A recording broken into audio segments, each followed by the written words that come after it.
My name is Rob Wiley, and today I'm going to be speaking to Colin Walsh about the issue of the minimum wage. So Colin, what is the minimum wage? Currently, the minimum wage is $7.25 an hour. Does that apply to everyone who is working in America? Yes, it covers all employees.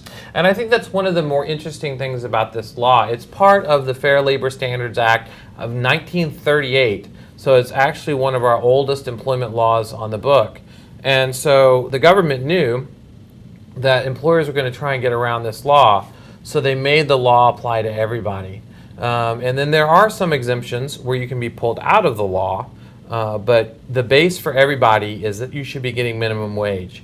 And I'd be very suspicious of any situation in which someone was performing work, but they weren't being paid the minimum wage. Now, one way that we do see this come up is where people are misclassified, and they're told that they're not employees, but they're independent contractors.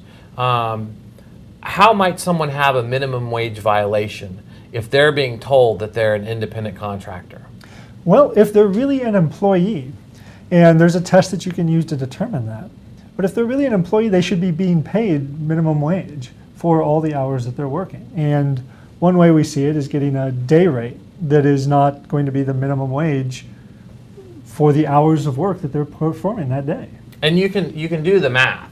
I mean, you can take the amount of money that someone's being paid, if they're being paid by the job or by the day, and divide that by the number of hours that it took to do the job, and then you can calculate the wage. And if it's less than the minimum wage, that's a violation.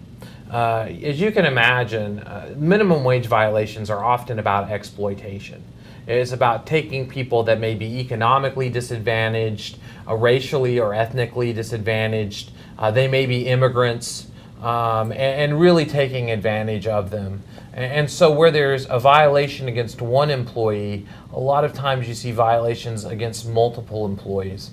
And how would we deal with a situation if we found out that there were, for instance, a bunch of factory workers or a bunch of people that were working on a job and they weren't being paid the minimum wage? Well, the way we would deal with that is we would make it a collective action, which is just a group of employees suing to get paid that minimum wage. And that's an important part of this law, is you don't have to sue individually. You can sue on behalf of groups of employees, and there really is strength in numbers. I also think that our courts get it.